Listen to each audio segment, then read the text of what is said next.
All right, guys, I got some giant news that we have to talk about. So the Supreme Court just handed Trump a massive, colossal, gargantuan L. So let me walk you through it here. Now, first of all, a lower court came out and said the Trump administration is blocked from fast-tracking deportations to countries that the migrants don't originate from. So that's kind of a big deal because the Trump administration has been sending people who are not from El Salvador to El Salvador to be kept in the slave labor gulag mega prison alleged death camp.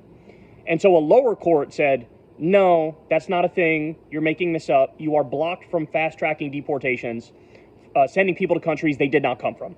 Okay, so that was one decision. That was a lower court. Then we get to the big one here. So the Supreme Court blocked the Trump administration from deporting foreign nationals under the Alien Enemies Act.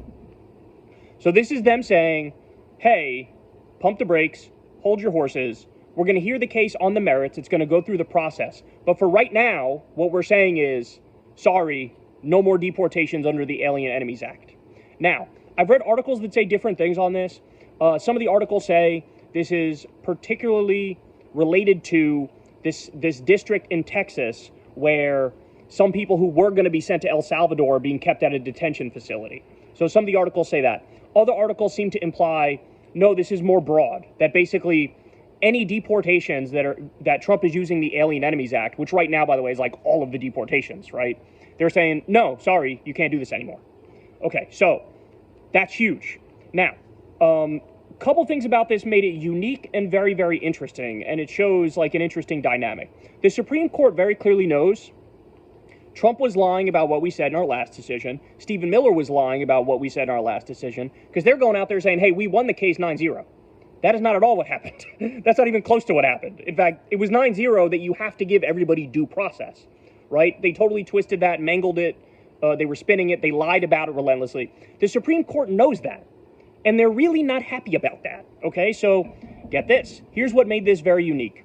So this decision dropped after midnight. It was at 1 o'clock in the morning that they released this. Now, that never happens, guys. That never happens. That means they were behind the scenes, scrambling, going, what the fuck? Basically, hey, they're already disregarding a Supreme Court order. That's unacceptable. And this is their way of saying, no, bitch, we're doubling down. We're doubling down. So another thing that makes this unique is they were waiting for a response from the government, because this case was in a lower court, right? And they decided, fuck it, we don't even need the response. We're going to block this right the fuck now. Wow. So that, again, this is them, very rarely do you get things that are this clear in terms of the message that they're sending. But the message here is super, super, super clear. The other really interesting thing is this happened before any of the judges who dissented. So it was 7-2. Alito and Thomas were dissenting on this. So now we don't know if they were dissenting on process grounds or substantive grounds. But normally what would happen is they would release the dissent at the same time that you get the decision, right? This time, very clearly, Chief Justice John Roberts was pissed. And he was like, no, we're not waiting for you to write your dissents. You can write your dissents if you want, but this decision is coming out right now at fucking 1 a.m. Wow. So again, these are all like very, very clear signs that they're doubling down on what they said before, and they're fucking pissed, right? Look, I know it's tough to find the silver linings these days, but this is a good silver lining, because what it tells me is they are less likely to take the path of, hey, come up with some legal bullshit rationale for Trump to do whatever he wants, so it looks like we can maintain our relevance and our place in the hierarchy, right?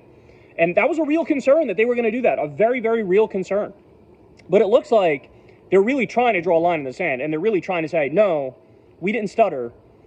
We need to hear the case of the Alien Enemies Act on its merits. And for right now, you have to just stop deporting people using that all willy-nilly, right? And again, sending them to countries that they've never fucking been to, sending them to places that are not where they originate from. So again, this is absolutely positively phenomenal that they came out and said this. But as always, with the Trump administration, everybody's fucking holding their breath, right? Because it's like, they already denied multiple court orders. They already violated them. And so it's like, okay, well, if they double down and triple down and make the language even more clear, will they finally back away from the ledge? Or will they go full fascist dictatorship and say, fuck it, we do what we want?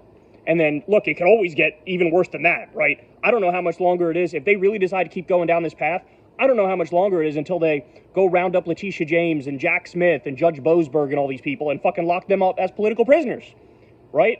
So, but either way, this particular decision is a really, really big deal. And it shows you just how much the Trump administration is overreaching and just how much they have no shred of a legal argument, not even the tiniest thread of a legal argument. Okay, I got to give you some more.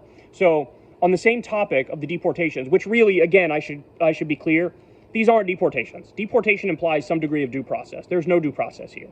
These are kidnappings and it's human trafficking. That's what we're dealing with here. So get this.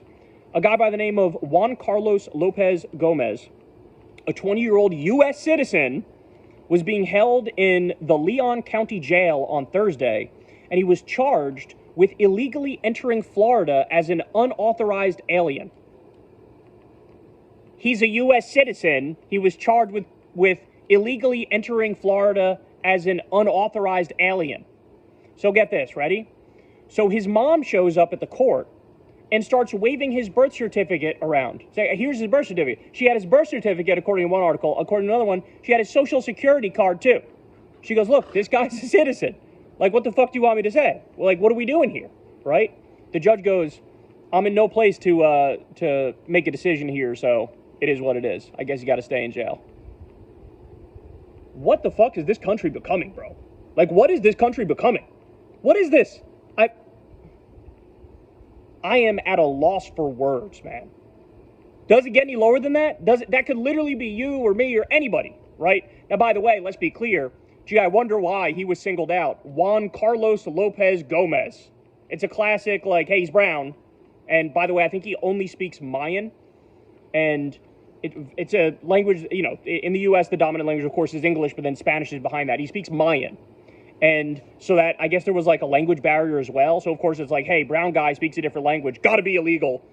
And they fucking locked him up. Now, I had read it was hours he was behind bars before eventually he was let go. Crystal said it was days. She said it was days that he was behind. But, I mean, look at what we're talking about now, man. ICE is seizing U.S. citizens and locking them up, even though in real time they can produce proof of citizenship. It's insane. So we also have ICE is now sending threatening messages to random U.S. citizens demanding that they leave the country. So they did this to 2 immigration lawyers who are U.S. citizens. They also did it to a doctor that never had anything to do with immigration in her life and is an American citizen. They're getting these threatening emails like, hey, you got to leave the country. What? So, look, people have all different sorts of theories as to why they're doing this and how they're doing this. It's possible that these people's social security number, like, there's some fraud going on with it, and that's why they're targeting them because, you know, they think that this is somebody who has a fraudulent social security number, like somebody's using their social security number, and they are an undocumented immigrant, right? And so there's theories as to, like, how we got to this point, but very clearly the system is broken, and they don't know fucking shit. They don't know their ass from their elbow about anything. And so to be sending letters to U.S. citizens saying, you got, like, this is fucking amateur hour. I mean, we keep saying this, but, like, we always assume the evil people are sort of like geniuses also. No, it turns out this administration, or I should say this regime, is both immensely evil and also the most incompetent, dumbass, stupid people you've ever seen in your life. Then we also have this. The Trump administration is imminently planning on deporting an 18-year-old with a pending asylum claim to El Salvador, claiming that he's in Tren de Aragua because he's in a picture on Facebook with a friend holding a water pistol that ICE agents thought was a real gun.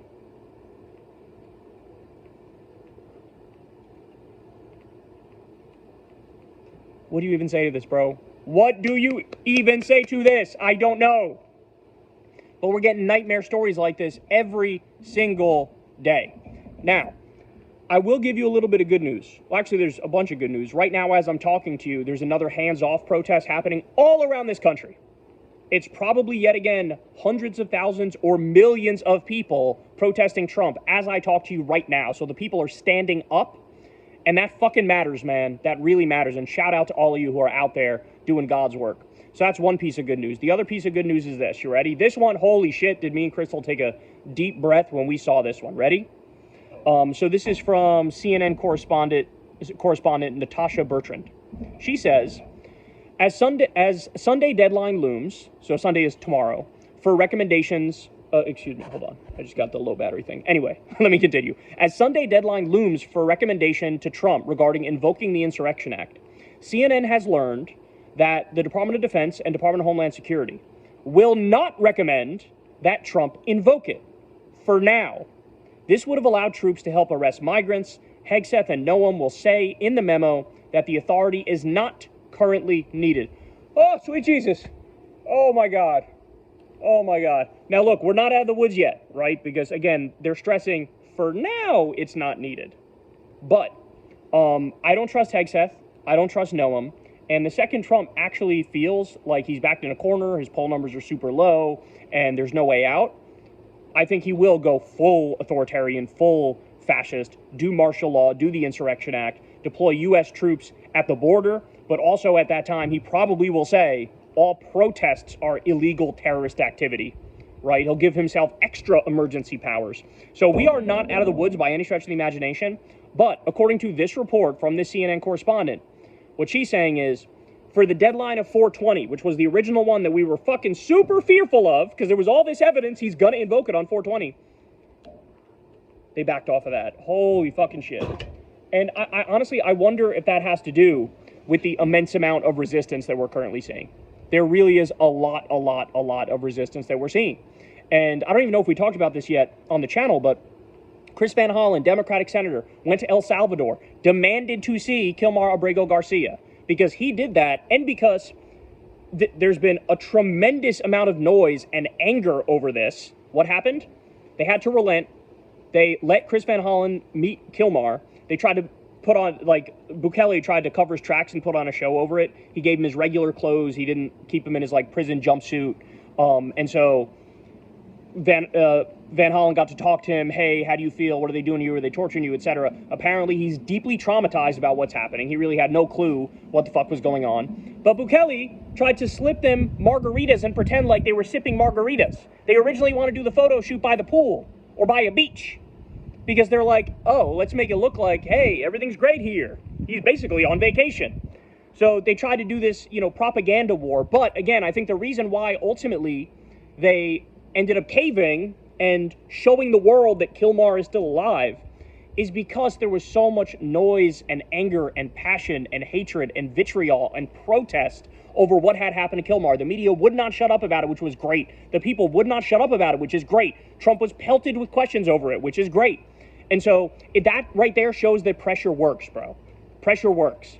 And now we got to keep the pressure up, because they got to fucking free Kilmar, and they got to free the other 278 people who were sent there with zero fucking due process. And by the way, 75 to 90% of them are totally innocent and have never committed a crime. People like the gay makeup artist who they lied and said he was in some gang, and they got him locked up too. So it was great to see that Kilmar was alive, though. Holy shit, was that great. And again, but the pressure matters. Your voice matters. And so that's some more positive updates for you. But it's not okay until they're fucking home, right? Until all those people are home. All right. I also got to give you this real quick. So we just learned the other day that the FDA is planning to end most of its routine food safety inspections, according to CBS News. They are ending routine food safety inspections. Who the fuck wants that? Who asked for that? I'll tell you who asked for that. Industry that gave Donald Trump money for his campaigns. They asked for that. And that's why they're getting it, because Trump is deeply corrupt. And also, they don't believe in government, and they want to break every good part of our government, as they've made crystal clear. So this is, again, I mean, I know it's every segment these days, but this is fucking five-alarm fire, man.